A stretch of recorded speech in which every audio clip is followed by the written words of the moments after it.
Welcome back to Fast Money. We are live at the NASDAQ market site in the heart of New York City. Let's get to the three headlines that could make you money tomorrow. Headline number one, how long will the gold bull last? Is the move in the commodity a short-term bounce as investors seek safety, or will the uptrend continue through year-end? Who better to ask than Peter Schiff, president of Euro Pacific Capital and author of the new book, How an Economy Grows and Why It Crashes.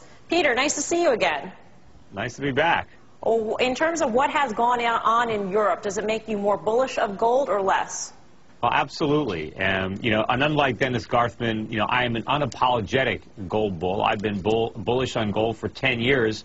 And, what's happening makes me more bullish because Europe is becoming more like the United States. What Europe is saying is that the nations that share the euro currency, they will not be allowed to default. No matter how much money they borrow, the European Bank will simply print euros to pay it off. So they are going to inflate rather than default. That's a page right out of our playbook. They are going to make the euro almost as weak as the dollar. And, now I might have to say, instead of just going to 5,000, maybe gold's going to 10,000. And I know somebody there said, why isn't it at 2,000? Don't look a gift horse in the mouth. Just buy it. Pete, again, great call on gold. But, you can't deny that since last we were on, the U.S. dollar against the other major currency out there has rallied sharply. As a matter, since probably the beginning of the year, the U.S. dollar's done extraordinarily well. I know you're going to throw some ancillary currencies at me, but there's no denying the dollar over the last 6 months.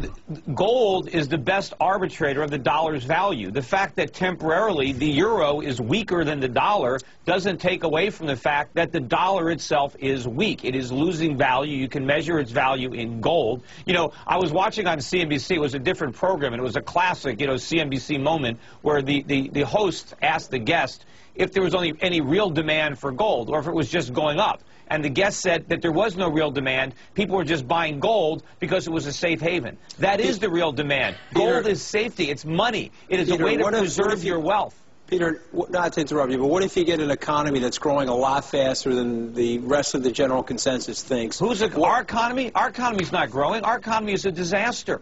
We're printing money and spending it. Our debt is growing much faster than our GDP. Okay, all we're doing is growing the government, buying more stuff. I'm asking you sort of a theoretical question then, because I know you're long gold and you love gold, but I just want to hear the contrary and critical thinking.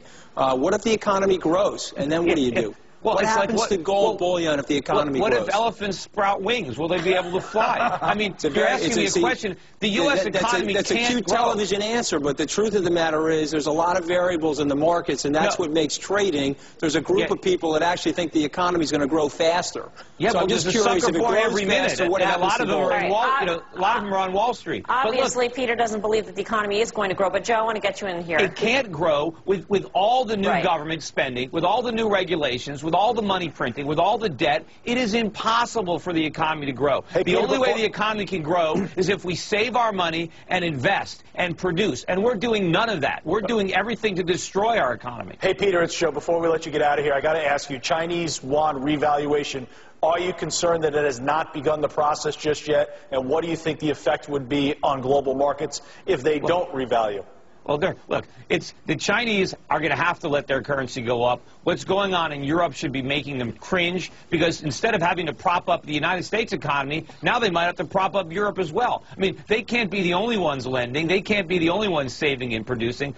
China needs to cut the cord for its own sake before they turn their currency into confetti, too.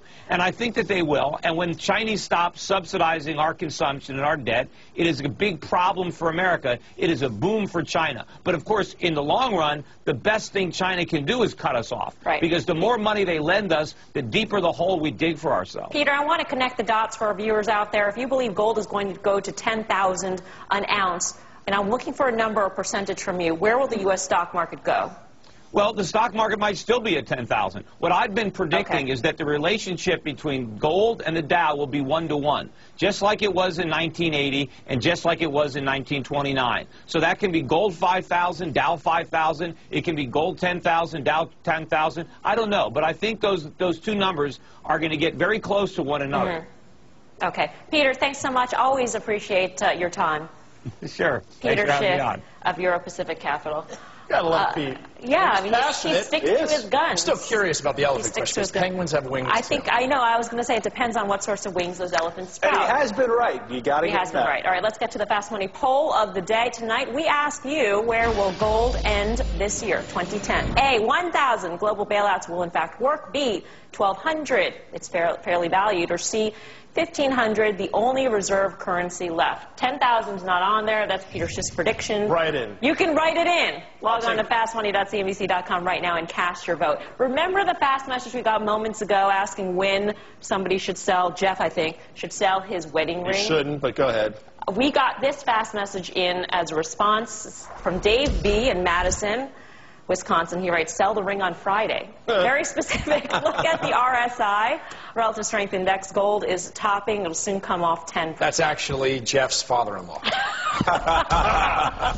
Not for long. Man. But All right. Jeff's wife.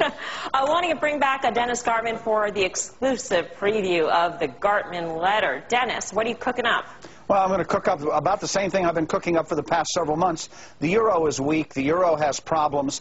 They've thrown $1 trillion at it. They haven't actually thrown it at it yet. They've told us that they shall. They've put nothing to work. And yet the euro, having gotten to 131 yesterday, is trading under 127 today. Horrible, horrible action. I'm going to explain that they're throwing good money after bad, throwing it down a rat hole, and I think they have a problem there. So the euro continues to decline, and in gold probably continues to go up, especially in euro terms.